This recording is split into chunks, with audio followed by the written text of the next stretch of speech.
Welcome to the channel and thank you for tuning in.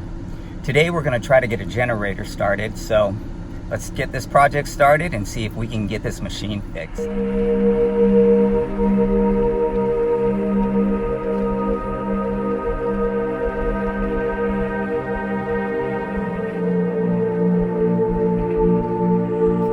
So the project today is the Coleman generator. Looks like it's a contractor 4200. So I guess this thing's been sitting a while. What would you say, Brian? How long? It looks like she's been sitting a few years anyway. A few years. Yeah. So obviously it doesn't run. So that's the idea today, to see if something that's been sitting a few years can actually, if we can actually get it back to running. What do you think the odds are? I think they're pretty good. It's you know, it's old Briggs and Stratton, but it's cast iron sleeve, so it's you know, going to be a commercial grade motor. And you know, the big thing nowadays is with the ethanol fuels, you know, the gasoline itself is you know, hydroscopic. So yeah, and what tends to happen with these things is they'll get used and then they get stored with the gas in them. So yeah, and but she's in rough shape, but I think we. So the typical thing is that it just like gets water in it and stuff, and then it just kind of locks up. Water, or the fuel just gets old and you know, lacquers, and then of course it lacquers the inside of the carburetor and stuff. But let's start with the first thing to see if she's got compression. Feel that she's got the compression. So by pulling on it, you can tell if it's got compression or not? Yeah, because all motors, like it doesn't matter if it's gas, diesel, you know, lawnmower engines, it doesn't matter. If they're rated in liters, what that's telling you basically is how much air it will pump in one complete revolution of the crankshaft. So by pulling on it, we're turning the crank, and I'm putting my hand over the muffler, and I can feel, you know, that it's you know, pumping air through, and the engine's not seized. So you know, but we don't know whether it's got spark. It definitely doesn't have fuel, because the gas tank is empty. We don't know if it holds fuel, but yeah, the tank looks dirty and, you know, rusty, which is a bit of a mystery because it's a plastic tank. But you know, at any rate, we'll let's tuck into her and see what we find out. All right, let's get started. So we're just starting out by seeing if we can take off the gas tank. Yeah, basically I just want to get it out of my way, because you can see the spark plug is tucked up inside of here, and I want to put a spark checker on there, see if it's, you know, it even has spark.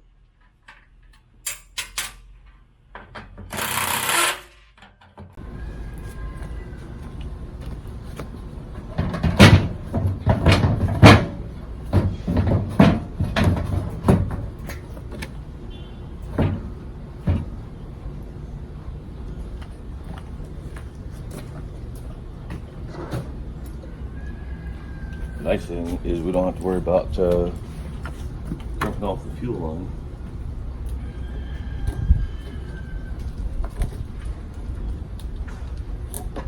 She got zero gas in her, huh? Yeah. I don't know if it was drained, which I don't think it was, but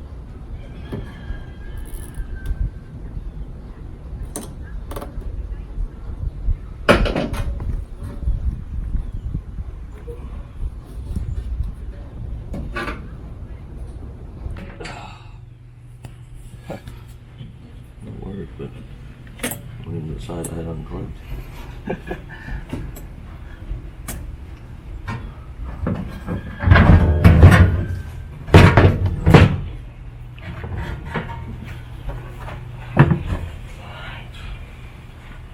Now the that's out of our way.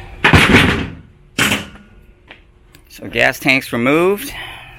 Now we can access it to see if it's got spark. So now you're going to test for spark. How are you going to do that? The spark checker. Where can you get one of those? This one, you can get them, they're pretty ubiquitous. You can get them at any auto parts store. This one actually came from Harbor Freight. Well, there you go. One of their sales. Now, basically when you pull the engine over, you'll see the light flicker if it has spark. I mean, the other option you have is to pull the spark plug out and ground it against the chassis and see.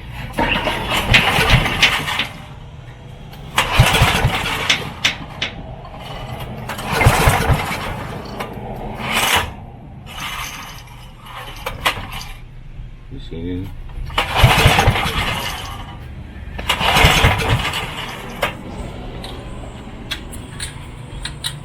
I don't think I saw any spark. Just a dim flashing. But nothing? Not that I could tell. It's grounding out against the metal. Of course, that's what I have my hands cupped around. So we do have spark, and unfortunately, yeah, he got sparked. A little taste of it. So it does have some spark to it.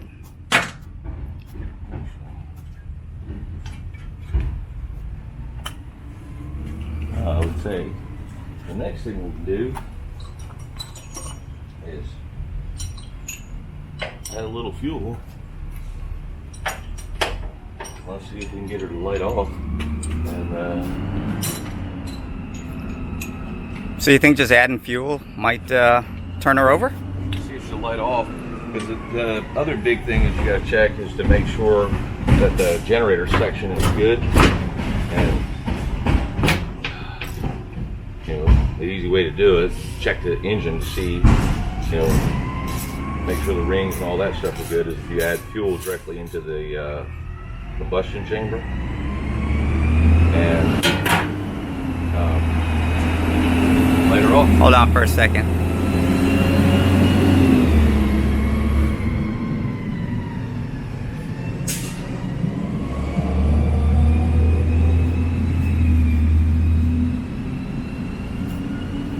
So what were we saying about fuel? Well, the engine seems like it has compression. I'm assuming it's a carburetor problem. What we're going to do is we add fuel directly into the combustion chamber and fire her off, and we'll know whether she's a runner or not. And then that'll enable us to check the generator section next. All right, fuel time. So what are you going to use the syringe for? Basically to shoot some fuel down into the combustion chamber, and then we're going to try to pull her and light her off and see what we got. All right. See if she'll, then the next thing we'll do is probably do the same process again, and then hook up something on the power outlet and see if we can get her to pump out power. So you're just squirting it right into the chamber? Yep. Basically it's just going right in on top of the piston, which is what the carburetor's going to do. Hold on, let's take a look inside of there.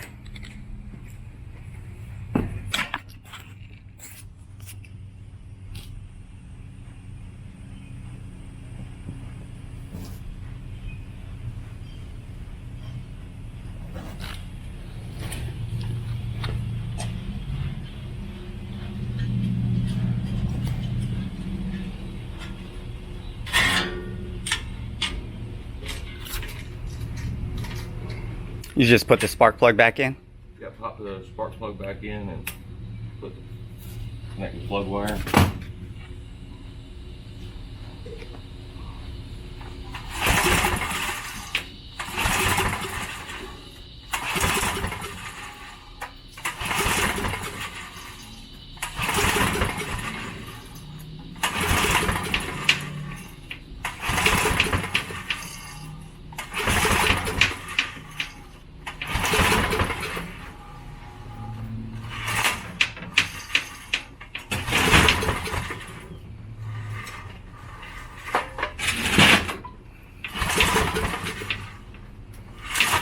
I'm getting tired just watching you. Holy cow. So yeah, she definitely does not want to turn over. Alright, that means we got lazy approach. So you're going to take the lazy approach? What's the lazy approach? Basically pull this assembly off so that I can put a driver directly onto the drive shaft, so I don't have to keep pulling on it.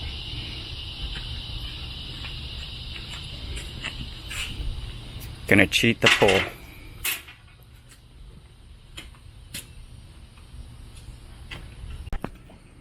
I just found that there's a fuel pump in here, which I'm a little surprised by. I thought it would just be gravity fed. So what's that mean, that it has a fuel pump? Well, it's just, all it is there, a diaphragm in there, and that wouldn't stop it from running right now because we put fuel directly into the piston, and I'm sure it'll light off, or at least I'm pretty confident it'll light off. It's just a matter of spinning it up enough, because it has everything it needs. It's got compression, it's got spark and fuel. I'd probably just flooded out the engine. When I let it with fuel, I'll probably put in too much.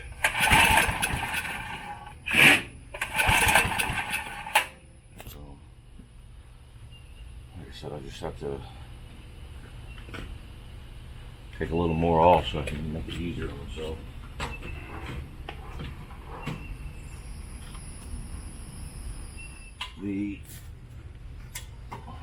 This cover.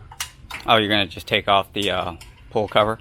Yeah, I want to, basically bypass the pull start on it, just because I'm already gassed from trying to pull start it.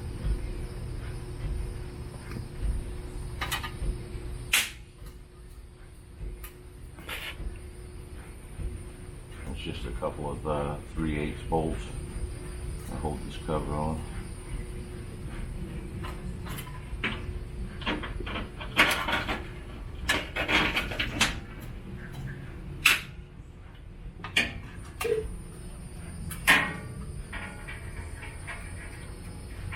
Give me the opportunity to hear this on-off switch as well, but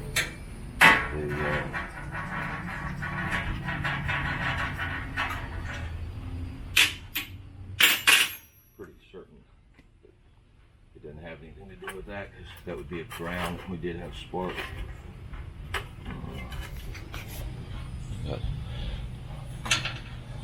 I think those are wasp nests. There's a couple of them in there. Yeah, on the other side. nice.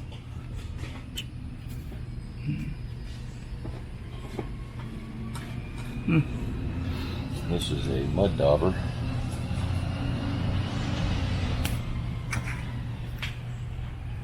Just ruined somebody's home right there.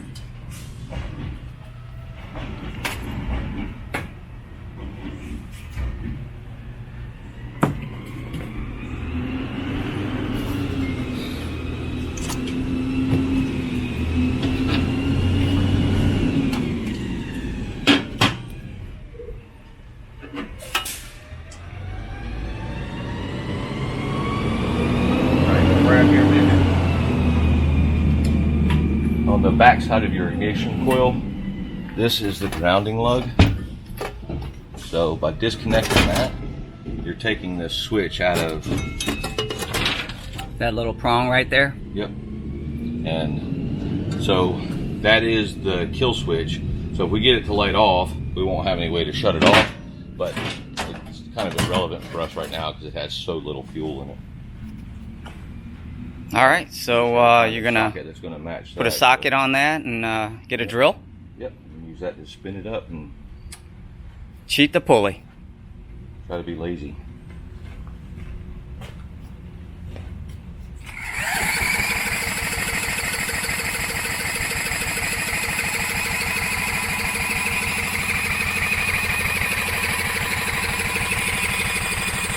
A lot easier than pulling it. Give another dose of gas. Gonna add a little more fuel? Yep. Now, do you have to take the spark plug back out? Yep. Well, we actually want to shoot right in the carb. Let's try that. Gonna shoot it in the carb instead? Yeah. Okay.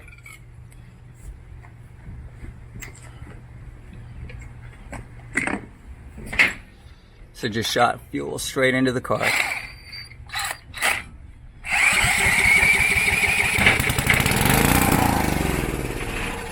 She's a runner. So it did run for a couple seconds, out of fuel. So now what's the plan? Now, we're going to try to confirm if she puts out power.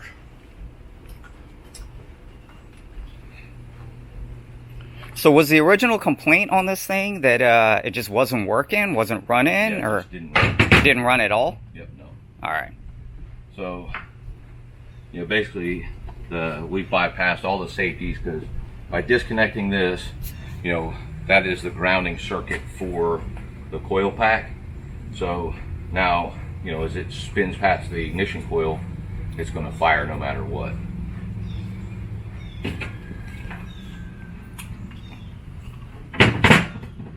Now, the next time she cranks, we're hoping that that generator kick, or that grinder kicks. Do you have the grinder on? Yep.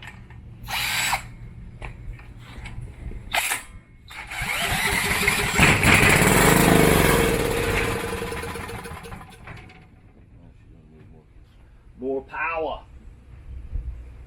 So no movement on the grinder, but it did kick over again.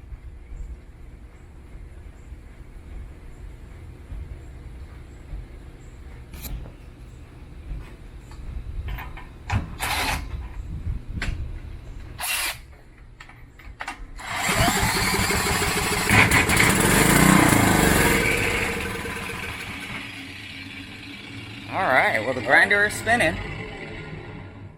So, yeah. We know we got a good engine. We know she makes power. So, now we just got to work backwards now to check out the carburetor, which is, like I said, more often than not, where the problem is. So where did this Coleman come from? It is something I bought off of Craigslist. I use them for camping, for working. And being that we're in Florida, they're always good to have for hurricanes. And I own quite a few of them, and so. So was it you just basically saw it on Craigslist and someone was having problems with it? Yeah, and it was basically the standard it ran the last time I used it, which is in my mind a bit of a joke, right? Because everything ran the last time you used it. Sure. For this? I'm not sure whether this gas tank, the fuel valve, called the pitcock, is on or off, and it was off. So that's actually a good sign for us. This tank is going to have to be washed out because it's very dirty. There's not going to be any way around it, but that'll give us allow us to do two things. Because what we're going to do is just spray it out with a hose and then allow it to dry, and it'll because I don't know if you can hear that, she's got some crusties inside, but it'll allow us to clean it out and also to check to make sure that it's fuel tight. And so we're going to wash this out. Maybe I can hook up a temporary fuel tank just so we can get this thing running even better. But really this needs to be pulled apart or cleaned out, and we need to tuck into the carburetor now to the underlying issue is there. And I'm assuming that what we're going to find is the jets are clogged because it was stored with gasoline in it. So actually I think that's our next step, is just to tuck into and pull in the carburetor. So you're going to work on the carb next? Yeah. All right. I would have done a little socket for this, but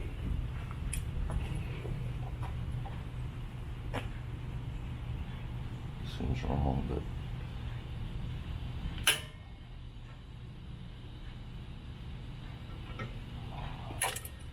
take a second. That is a tiny carburetor.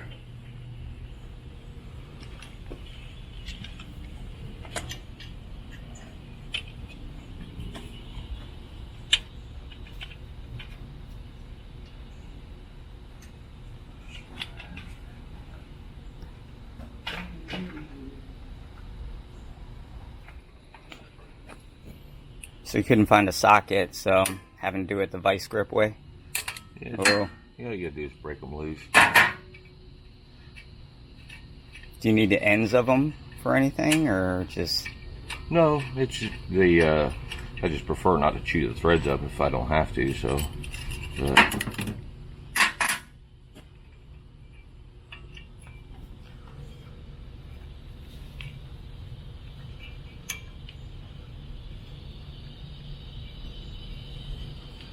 Trying to remove the linkage there. Yep. Looks like it's still connected to the springs. That one's not bad at all. I'm assuming once we get inside of this carburetor, that's where it's going to get ugly. What do you think you're going to find in there? Rust, dirt.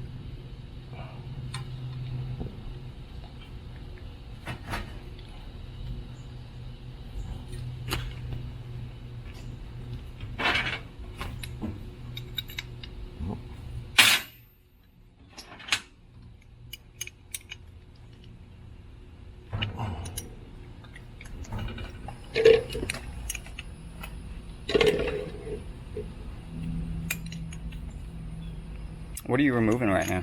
This is the float bowl.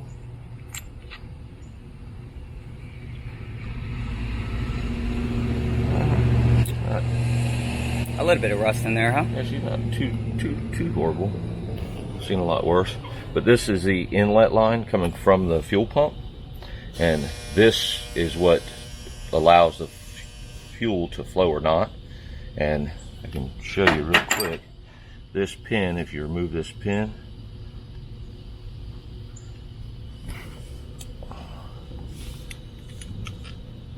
if I can remove that.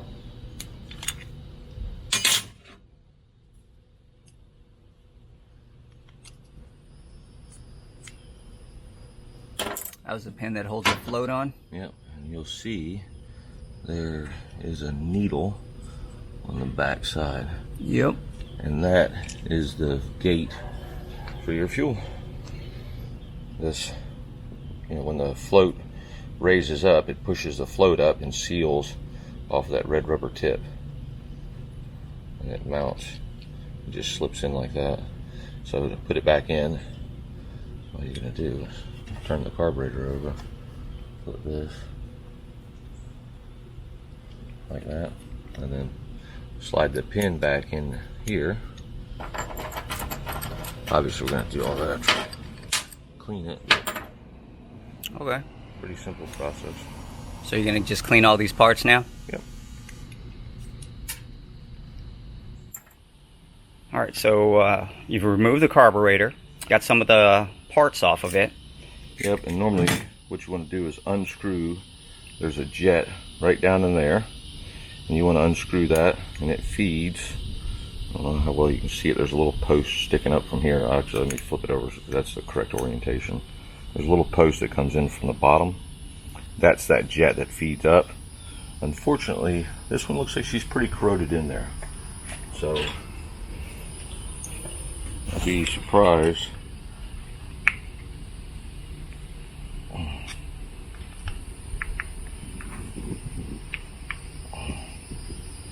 Yeah, she's not going to come out, and it's not going to serve our purposes to destroy it. So we're going to try to clean it in place. What I like to use is these are welding tip cleaners for cleaning like acetylene torches and stuff like that. And I find they're the best thing all around to work. They're better than just using plain wire. So when you say they're a cleaner, is it just a post that you would just stick in there? Yep. To like scrape out all the goo?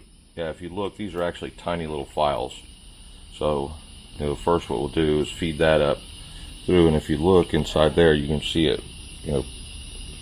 I don't know if it's coming on camera. So basically, it's just feeding all the way through to make sure that. Yeah, we just want to ensure that that orifice, it's called the carburetor jet, is clear. You can see how it's feeding through there. And we're just moving up in size. Basically, what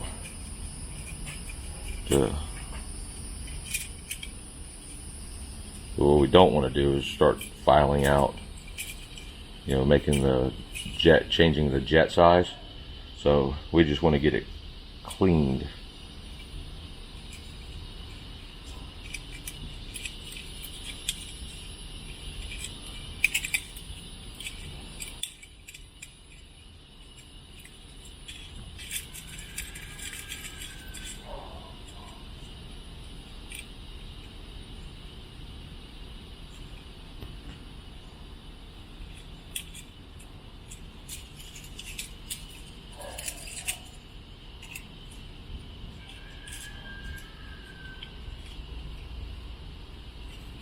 That's the end of the line. So that main jet is cleared out. Now what we got to do is clear out these, make sure the other jets are cleared on it, and we're going to use just carb cleaner. Come with these handy dandy little straws. All right. Carp getting a bath. All right, just gonna step over here.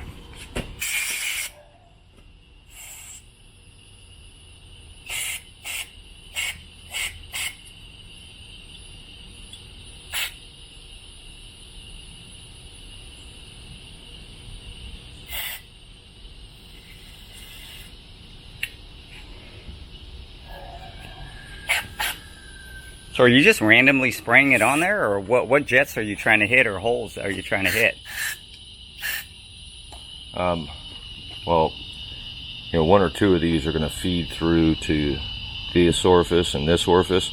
The main jet goes directly through. So I try to clean them all. I try to, even hit in here. And if there's a lot of buildup in that fuel, this is where the fuel comes in. That's where that needle valve I was showing you operates at. Okay. And if there's a bunch of buildup in there, I'll actually clean that out as well. And what I use is just a Q-tip and a drill. All right.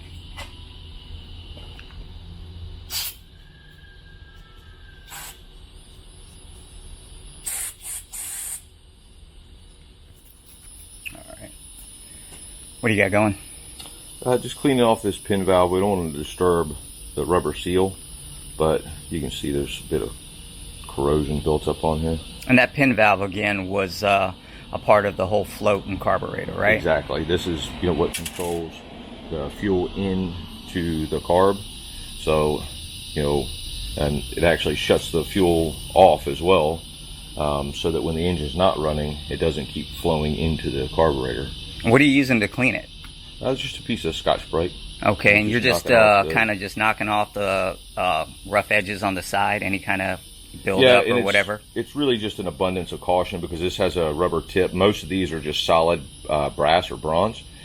This one has a rubber tip on it, so I'm a little bit scared to use the carb cleaner on there because it might attack that. I wouldn't think that it would because it's made for fuel, but just to err on the side of caution, I'm using the Scotch-Brite just to knock the corrosion off. Okay.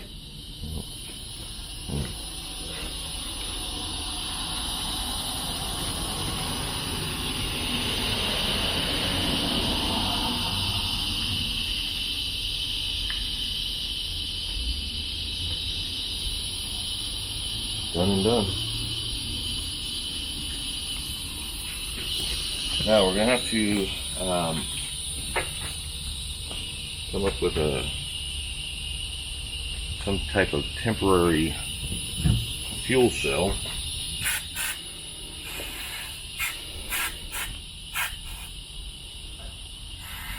Just spraying out the bowl. Yeah, just trying to clean as much as that stuff out of there. I mean, it's really not horrible. I've definitely seen much worse. But, you know, obviously any of this stuff you get out now, you don't have to worry about it clogging up your carb jets later. So, again, I'm just going to take the, using the carb cleaner and a piece of Scotch-Brite and, go through and clear the necessary evils out.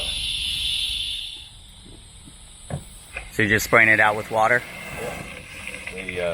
Obviously, before you can put it back into service, you're going to have to make sure that it is completely dried out, which in Florida is not really a problem. And, we have so much sun here that it'll pretty rapidly heat up and dry out a black container like this.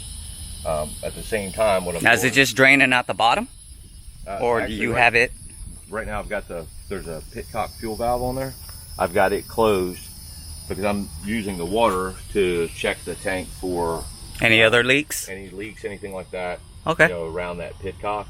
And it seems like it's doing fine, so I'm going to continue on with. So no additional leaks on this gas tank, fortunately. Yeah, these things, to be honest with you, it's pretty uncommon that they would have a leak. If they do, it's usually not a big deal. There's a rubber grommet that goes around the pitcock. This one, we're just trying to get all the rust and crusty and all the dirt that's in there out, so as to not clog up the carburetor again. And the other option you have, obviously, is for time's sake, you can vacuum them out if it's not bad.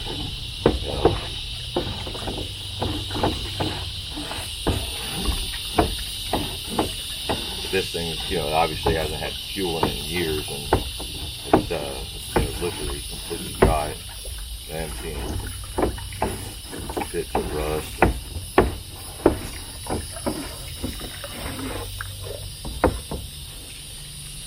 You can actually see the garbage flowing out.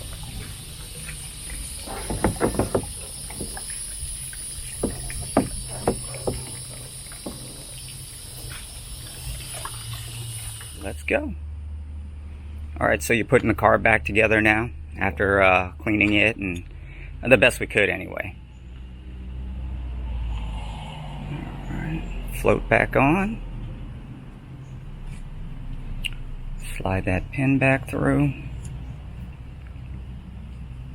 Make sure she's reasonably centered. Okay. Bowl gasket.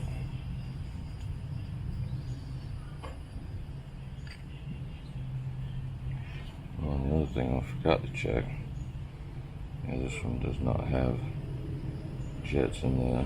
Sometimes these things will actually have jets in them, and you need to make sure you check them, and that they, because it's actually the most common place for these things to get clogged.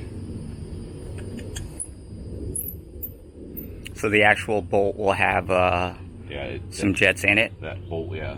Okay. It actually is the jets. Is that a common thing on a lot of them? It's like the most common thing. Really? Yeah. Wonder why this one doesn't have it on there. It's just different carb setup. There's literally thousands of different configurations, but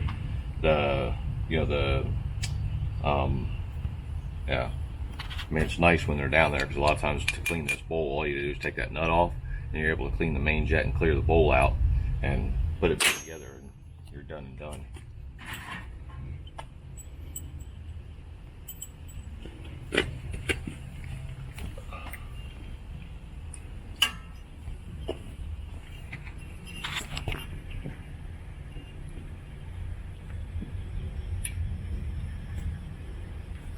Hooking up the spring in the arm.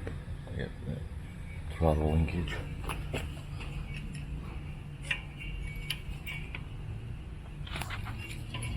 Line back in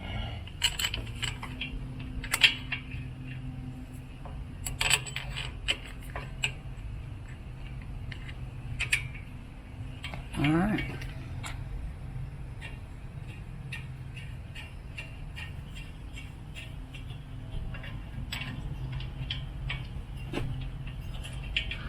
Now what I have to do is hook up a temporary fuel and find out if our carb cleaning did the trick, and if so, all we'll have to do is wait for the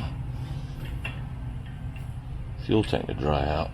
I was going to say, so the fuel tank is wet. We can't use it, so you need to make a temporary fuel tank. Yep, and basically I'm going to use an old jar and connect it to the fuel line. And in this particular instance, you know, there's we have the benefit of this thing has a fuel pump, so because of that fuel pump, we'll be able to locate the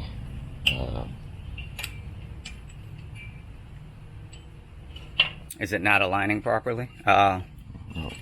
All right, so we needed the gasket back on there. Parts back in. All right.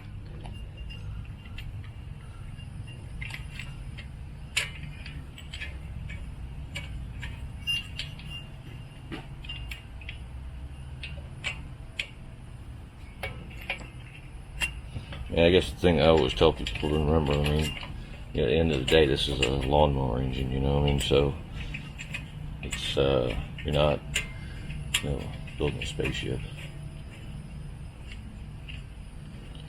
You know, if it's already broke, what's the worst that you're going to do to it? You could break it more. Yeah, sometimes that's fun.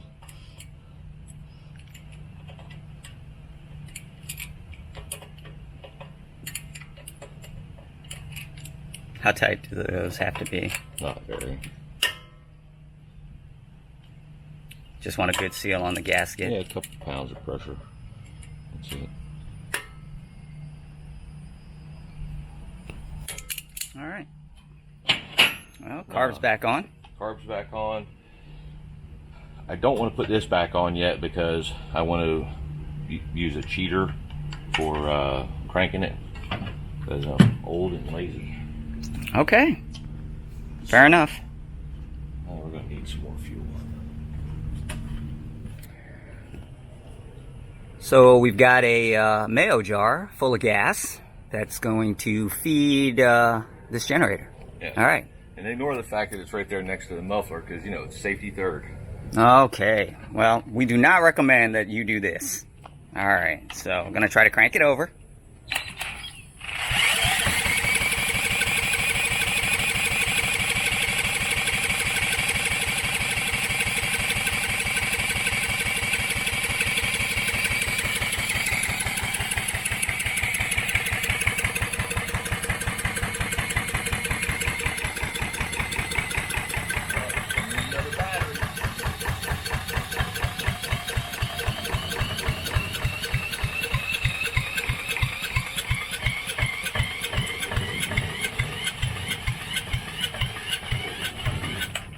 And the drill has died. Yes. So that's par for the course. That's how things go. When you need them to work. Yep. All right, so we got another battery. Let's give this another shot.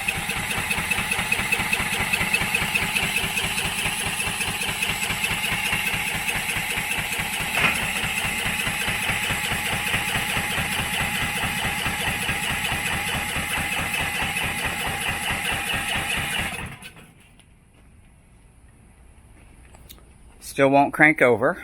Adding a little fuel to the carburetor again.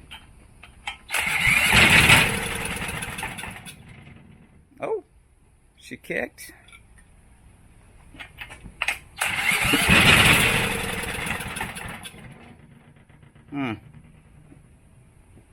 What do you think's going on? Nothing, I'm just trying to expedite get it primed, get everything's dry on it. You know? So all this cranking, that's how much time it takes for the fuel to get there? Well, normally the gas can would be sitting up here, and it'd be gravity fed down, and we got it sitting down there on the. You know, we're working against gravity, so.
think it's flooded now? Might be. Okay.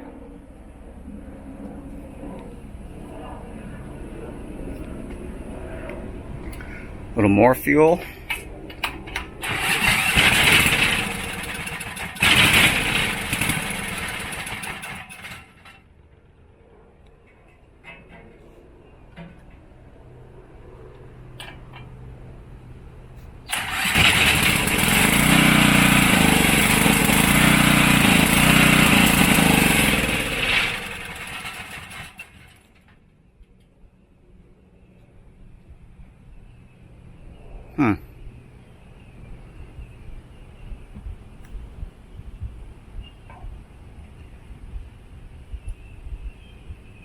Just getting more fuel.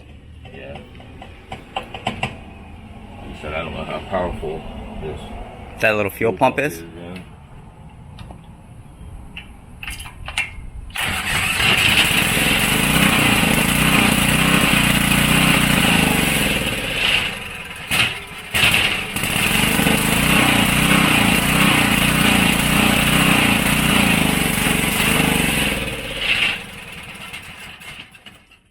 Unfortunately, I don't think our fuel system is working.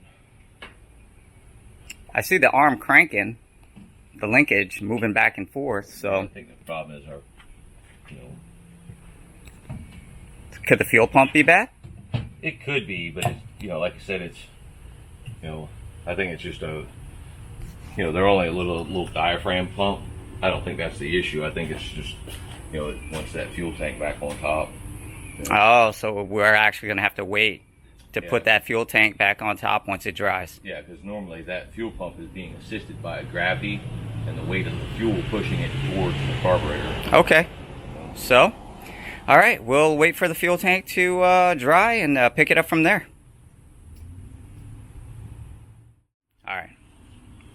So, instead of completely drying out the fuel tank and seeing if it works then, you grabbed a fuel tank from a lawnmower? Yep, just a push mower. Okay. And so what's the idea now? Well, we're going to get it up above the, up here where, So you're going to try to do an actual gravity feed? yeah. Okay. And then again, the idea is just to see if this thing will continuously run with Yeah, we want to check out, whether our carb cleaning, we know the engine runs, we know it produces power. We just want to know, is the carb cleaning, has that solved the whatever original run issues it had, and why we were able to buy it so cheap. Yeah. Okay.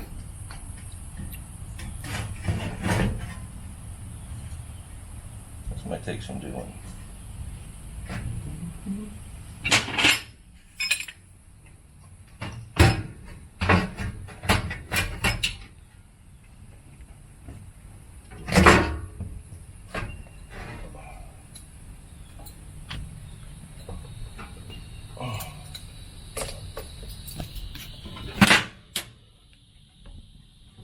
Just trying to get the new hose hooked up.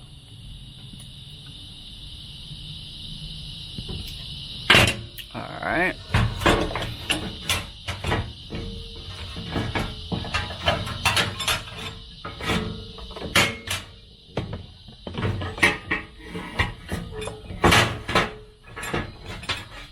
How might we get this up there, buddy, old pal? I think you just need some kind of little platform. Oh, that's another way. I'm sure that's Safety third? pretty gravity fed there. Yeah. Okay. Well, and we're off.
So we just shut it off. And it stopped running because you put the clamp on the fuel line. Because right now we've got the shut-off switch is disconnected. Remember, we disconnected the ignition coil, and that's the normal kill switch. Okay. So now what are you going to do? Just reassemble it. We've got it primed up. Obviously, it's running. You know, it's going to be a while before our tank gets dried out. But in the meantime, everything else can go back, be reassembled. And yeah, it's a working generator. Nice.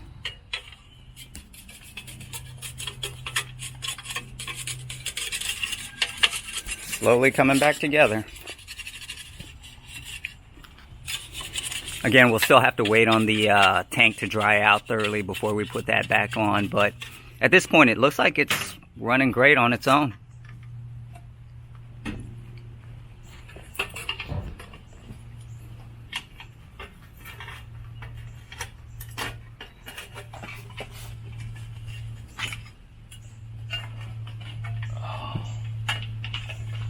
What's fighting you there? This is the vapor recovery. It takes basically unburnt fuel from the block and dumps it back out here into the carb. It's an emissions control component.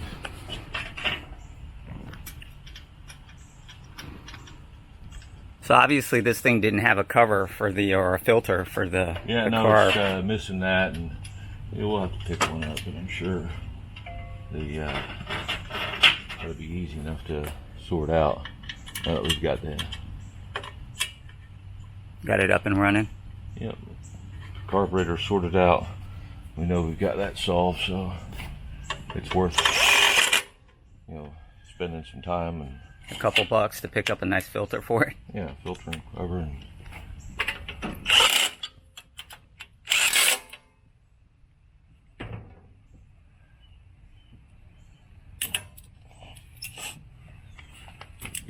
makeshift on-off switch. what's that? That was the makeshift on-off switch. Yeah, well, but now we got the regular one back on. Yeah, she's on. All right. Everything's back together.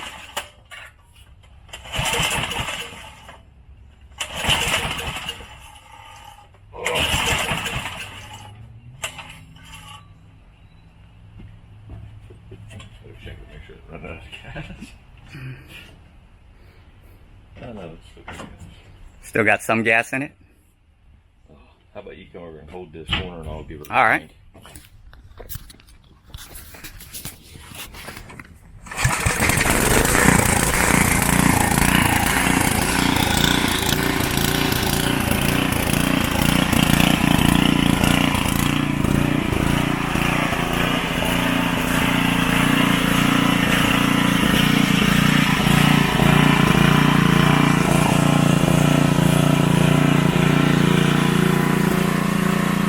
All right, well, there you have it, guys. It's up and running. Like I said, we'll put the fuel tank on when it dries, and we'll show you what the end result was once we clean it all up. But so before you think your generator's not running, Brian, any tips if someone thinks that, what they should do first? Do what we did, pull the carburetor and clean it. There you have it. So check out some of the simple systems. So there you have it, $5 in carb cleaner, and just taking some time and going through it to check everything out. Well, thanks guys, and let us know what you think the next project should be. Alright guys, well, we got the gas tank back on and all the fuel lines hooked back up, so let's see if it will start and run. And we can bathe her in gasoline. She's on, and ouch.